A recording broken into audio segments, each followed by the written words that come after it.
궁금한 이야기를 친절하게 풀어드립니다. 친절한 대기자 권영철 대기자 어서 오세요. 안녕하십니까. 오늘 광화문 집무실 얘기 가지고 오셨네요. 그렇습니다. 윤석열 당선인의 첫 번째 사업이 대통령 집무실 이전이 될 전망입니다. 이른바 광화문 대통령 시대가 열리는 겁니다.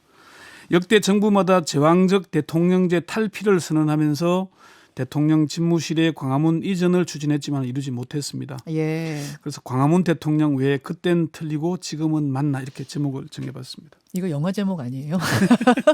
그때는 틀리고 지금은 맞고 그때는 왜 안 됐고 지금은 왜 되는가 이제 뭐 이런 것들에 대한 분석인 건데 그렇습니다. 단도직입적으로 제가 결론부터 질문 네. 드릴게요. 대통령 집무실의 광화문 이전 됩니까? 윤석열 당선인의 의지가 강력하기 때문에 이번에는 성사될 걸로 보입니다. 먼저 지난 1월 27일 윤석열 후보의 발표 잠시 한번 들어보시죠. 네. 제가 대통령이 되면 기존의 청와대는 사라질 것입니다. 조직 구조도 일하는 방식도 전혀 다른 새로운 개념의 대통령실이 생겨날 것입니다. 새로운 대통령실은 광화문 정부 서울청사에 구축될 것입니다. 윤 후보는 아예 청와대를 해체하고 대통령실로 만들겠다 이렇게 공약을 한 겁니다. 그러면은 뭐 잠은 청와대에 가서 자고 집무실은 정부종합총사 저 광화문으로 오겠다가 아니라 아예 청와대는 들어가지도 않는다는 건 거죠? 그렇죠. 관저도 지금은 아마 삼청동 총리공관이 유력하고요. 이게 아니면은 한남동에 있는 뭐 육군참모총장, 공군참모총장 등의 그 공간을 이용하거나 이런 게 검토되고 있는데 아직 뭐 안은 확정되지 않았는데 어쨌건 청와대는 해체하겠다. 대통령실 앞으로 이렇게 부르겠다 이런 얘기인 거죠. 구체적인 준비에도 들어간 겁니까?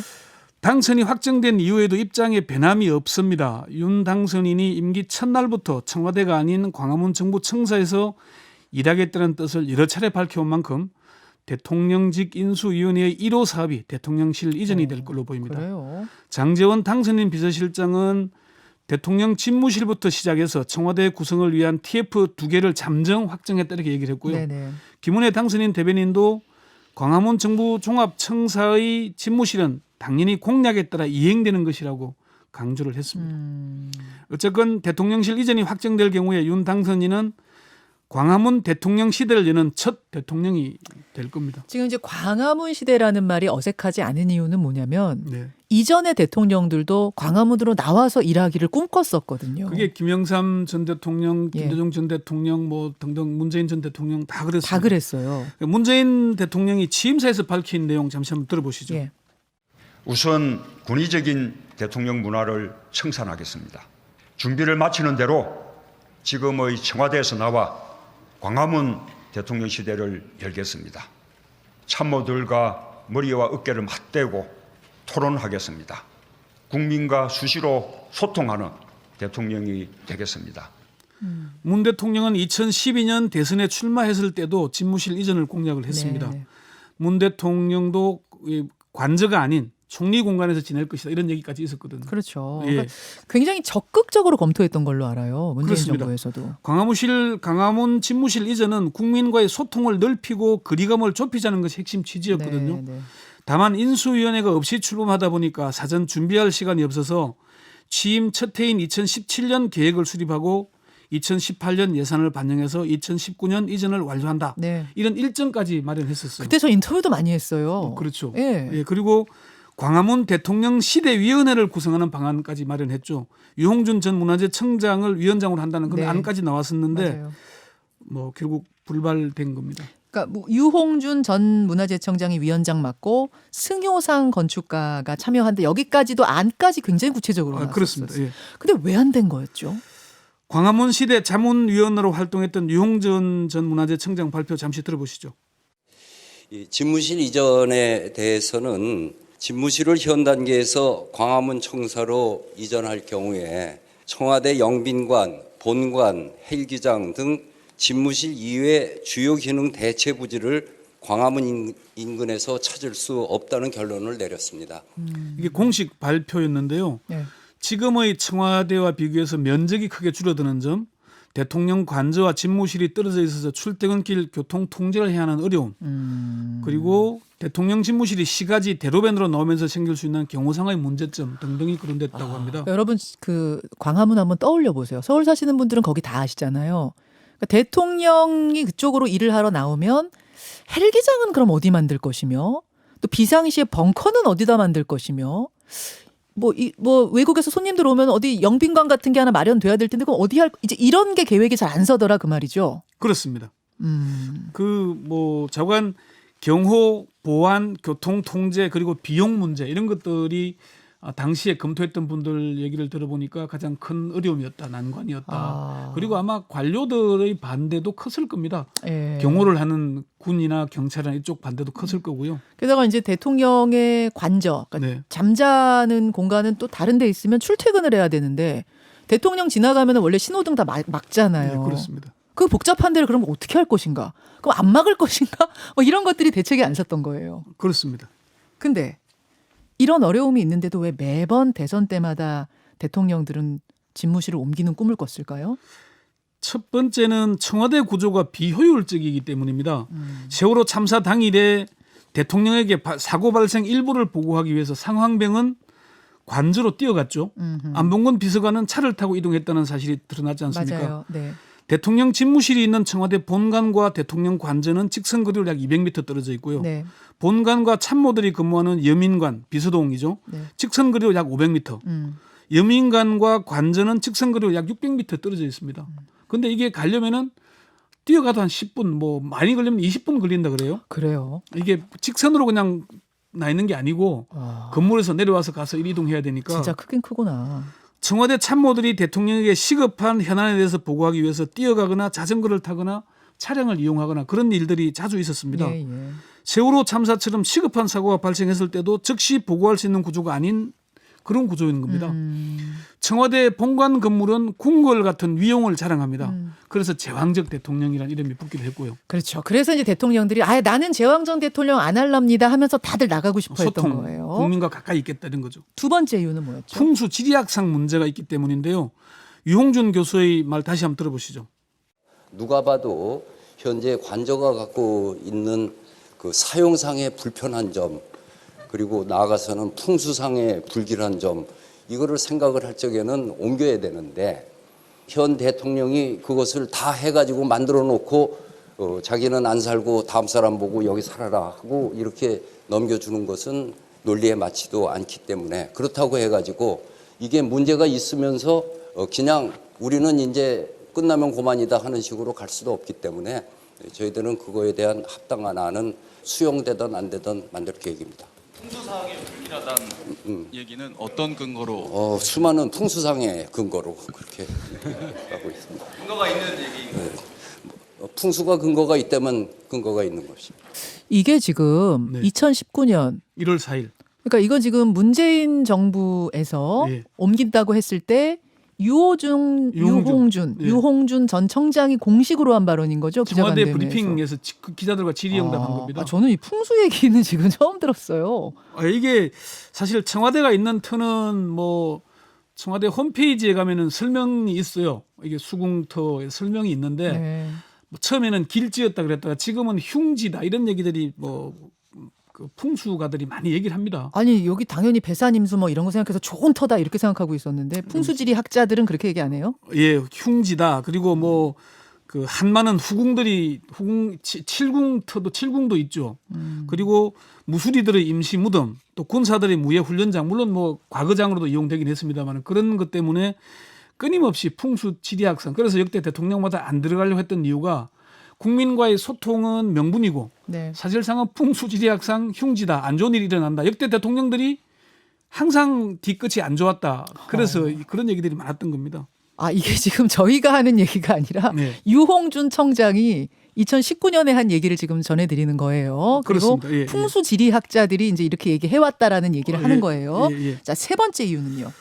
대통령 관저가 일제 총독 관사이기 때문입니다. 그건 또 무슨 얘기죠? 지금 청와대가 있는 위치는 조금 떨어져 있습니다만은 네.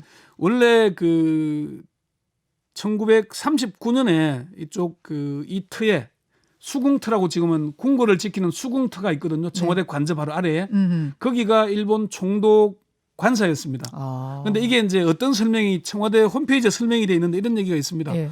총독 관사는 큰 대자, 그리고 총독부 건물은 날일자, 서울시청 건물은 근본 본자에서 대일본이 된다. 자, 사진 지도를 보여드릴게요. 보시면은 유튜브와 레인보우로. 그 저 분홍색 있는 저 위치가 그 총독 관사였습니다. 저기가 큰 대자고 그리고 밑에 저 지금은 이제 복원이 됐죠. 예. 그 총독부 건물이 있지 예, 예, 않습니까? 조선 총독부 건물. 그게 날일자고 서울시청 건물이 근본 본자. 이래서 대일본이다. 대일본 형상을 하고 있다. 예, 그래서 이걸로 풍수 지리학상 용맥을 끊어서 민족 정기를 말살해서 일본이 영구히 지배하려고 했다. 예. 이런 게 청와대 홈페이지 설명으로 들어 있습니다. 실제로 그런 얘기는 되게 많았죠. 네, 그렇습니다. 일본이 일부러 네, 거기 뭐 말뚝 박았다는 얘기도 있고 막. 그래서 그랬죠. 여기에 이승만 대통령 총독들이 3명이 살았고요. 미군 전기에는 하지 중장이 여기서 살았고, 그리고 이승만 대통령이 들어가면서 이제 경무대라는 이름은 고종 때 이름이 지어졌는데 이승만 대통령 때도 경무대 그랬잖아요. 그러다가 3.15 부정선거로 이승만 대통령이 하야한 뒤에 윤보선 대통령이 청와대라고 이름을 바꾸면서 지금까지 청와대로 내려온 겁니다. 자, 이런 이유들로 네. 역대 대통령들이 다 그렇게 청와대에서 나오고 싶어 했던 건데. 그렇습니다. 네, 네. 근데 이행하지 못했던 이유는 아까 설명해 주셨어요. 이런저런 이유 때문에 현실적인 문제 때문에 사실은 다 불발이 됐었다. 그렇습니다. 근데 그 현실적인 문제가 지금에 와서 갑자기 다 해결이 된다는 건가요? 사실 안 되는 이유를 찾는다면 아마 100가지도 더 나올 겁니다. 이게 뭐 경호상의 이유, 보안상의 이유, 역사성의 이유, 비용 등등 수많이 많을 건데요. 그렇지만 대통령의 의지가 강하다면 안 될 이유도 없다. 이게 이제 많은 사람들이 하는 얘기들입니다. 그리고 윤석열 당선인의 의지가 워낙 강하다. 비용 그 문제도 이미 뭐 보안 시설이 갖춰진 총리실을 이용하기 때문에 크게 추가 비용이 많이 안 든다고 그럽니다. 그러니까 지금 정부 종합청사안에 총리가 쓰고 있는 그 공간을 대통령이 쓴다는 거죠. 그렇습니다. 그리고 한 4층 정도를 비워서 그러니까 뭐 이제 뭐 고층은 뭐 테러 위협이 있으니까 아래층으로 낮추더라도 어쨌건 그 공간을 이용하면은 큰 무리 없이 사용할 수 있다는 거고요. 가장 중요한 건 명분 아니겠습니까? 예. 윤 당선인이 이런 얘기도 했어요. 안전의 문제만 없다면 대통령 집무실에 앉아서 국민께서 시위하고 항의하는 목소리도 업무에 조금 방해가 되더라도 들으면서 하는 것이 좋지 않겠나. 아, 청와대가 한참 떨어진 청와대에 쑥 들어가서 혼자 있는 느낌이 아니라 네.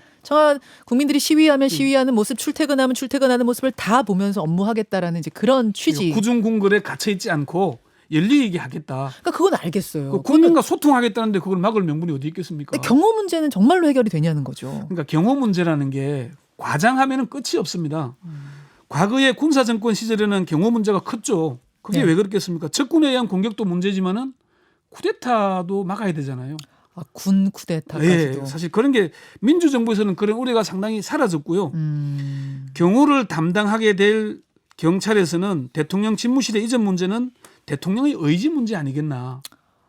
인수위에서 그렇게 결정하면은 경찰에서는 그에 맞게 준비하고 대응하면 되지 않겠나 이런 얘기를 하더라고요. 근데 실제로는 이제 이게 그 언급을 하는 게 왜 대통령 선거운동 기간에 문제가 됐지만은 서울의 소리 이명수 기자와 김건희 씨의 통화 내용에 들어 있잖아요. 네. 청와대를 이전하겠다는 언급을 하잖아요, 이게. 그러니까 풍수 지리 문제, 무속상의 이유 때문에 그런 논란일 텐데 그게 명분이 아니고 명분은 국민과 소통하겠다. 그렇게 나오면은 그 의지가 강하다면 안 될 이유도 없는 거잖아요. 그리고 이미 그 김은혜 대변인도 밝혔습니다마는 비용이나 안전 경호 문제는 다 이미 검토가 끝났다. 이런 얘기도 했잖아요. 예, 예. 그러니까 뭐 하겠다면 안 될 것도 없습니다, 사실은. 아, 사실은 이제 경호 문제 때문이라는 거 얘기를 하면 뭐 우리는 비전문가니까 네. 아, 진짜 안 되는가 보다 이렇게 생각을 하면서 여태까지 왔던 건데 그 부분이 해결된다고 지금 경찰이 얘기를 하고 있다는 거예요. 하면 한다. 하면 한다는 것이고 이미 뭐 영국도 그렇고 프랑스도 그렇고 네. 다 대로변에 나와 있지 않습니까? 아직 인수위원회가 출범하지 않아서 구체적인 안은 나와봐야 되겠지만은 청와대 해체와 광화문 대통령 시대는 네. 곧 열릴 걸로 이렇게 그렇군요. 보입니다. 네. 아니, 저는 경찰, 그러니까 경호하는 분들의 진짜 입장이 뭔가가 제일 궁금했거든요. 근데 네. 지금 취재를 해보니까 안 될 건 없다. 하려면 할 수 있다. 그렇죠. 뭐 이런 지금 입장을 갖고 뭐 있다. 약간의 불편함이 있더라도 하면 예. 가능하다. 예. 뭐 그거죠. 자, 진짜 되겠는데요. 뭐 얘기 듣고 네, 보니까. 그렇습니다. 알겠습니다. 아, 광화문 대통령 집무실. 왜 그땐 안 됐는데 지금은 된다고 하는 것일까? 하나하나 꼼꼼히 뜯어봤습니다. 수고하셨습니다. 네. 김현정의 뉴스쇼는 청취자 여러분의 참여로 이루어집니다. 트위터, 페이스북, 레인보우 게시판, 그리고 단문 50원, 장문 100원의 유료 문자 샵 1212, 우물정 1212 통해 참여하실 수 있습니다. 김현정의 뉴스쇼, 여러분과 함께 만듭니다.